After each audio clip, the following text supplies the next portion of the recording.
if our gardens aren't peaceful enough, we also like to add water. Water for the birds, the sound of the water trickling down the rocks. And I want to talk to Marla. Marla, you are a resourceful lady, and you've started adding water features into your gardens. Yes, ma'am. What was your inspiration for this?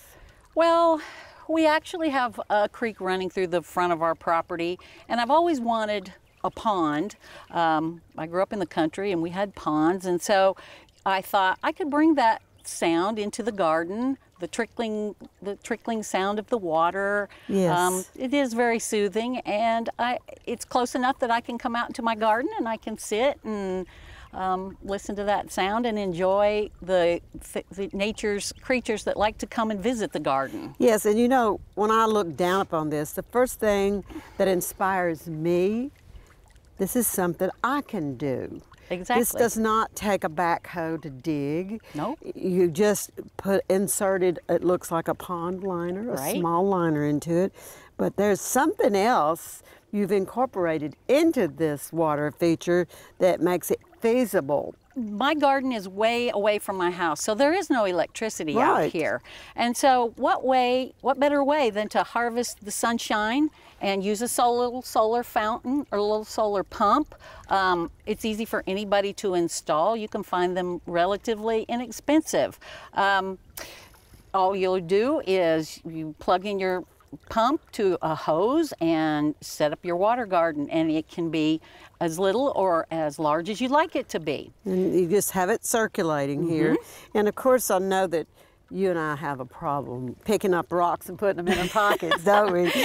Yes. And so you've just taken your rocks from the property. Right. This is just a small liner, and I picked up different rocks, different kinds and different colors of rocks from all around the property, moved them here, tried to find some flat ones that could be stacked in order to create the little waterfall effect that creates that sound of the water running down the rocks. And I can imagine this when all of your flowers that you have planted around, but you know, you're watering.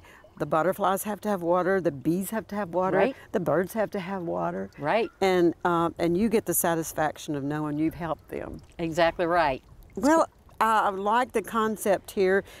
One other question, do you have any idea that you might utilize this for fish? I plan on it. It's still really early. I built this, dug this, and created this in January. So I'm getting it ready for springtime. I've already added a few plants that will start to grow shortly when the weather warms up.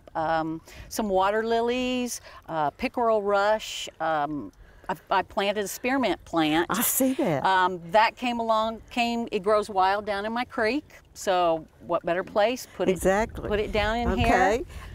I have to say, Marla, this is so fascinating, cute. How did you do this? Well, this is I call it a bird and butterfly bubbler. And it's in the barn garden.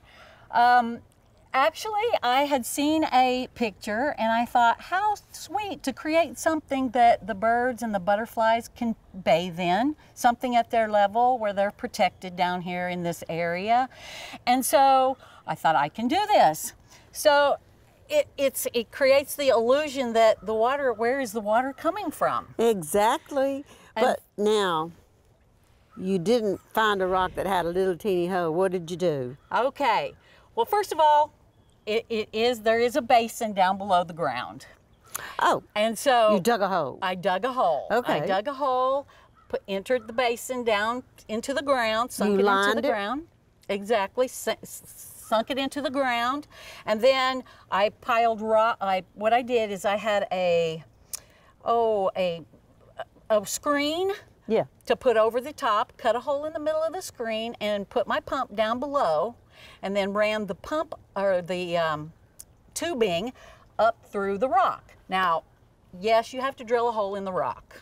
That's the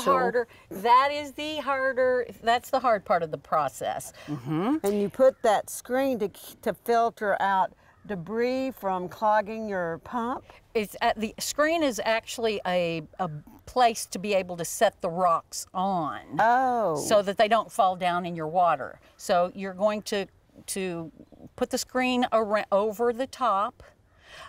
You can also, in order to filter the water, you can cover it with a cheesecloth. Okay. You can put the cheesecloth over the pump, because the water does get, it's in the ground, right. so it may get a little bit murky and over time. you do have to maybe sometimes, but the thing that makes this possible is that you do utilize the solar panel. Exactly, exactly. Okay, well, I see the concept, and this is just something the knowledge that you can do it, and then build your own ideas about it. Well, I have to say this is aesthetically pleasing, and you know, and the bees can rest and not be in the water. But this is a great idea to put the soft sound of water. Right. Yeah. Thank you so much. You're very welcome. I'm inspired. Well, I'm glad. I hope you go home and create one.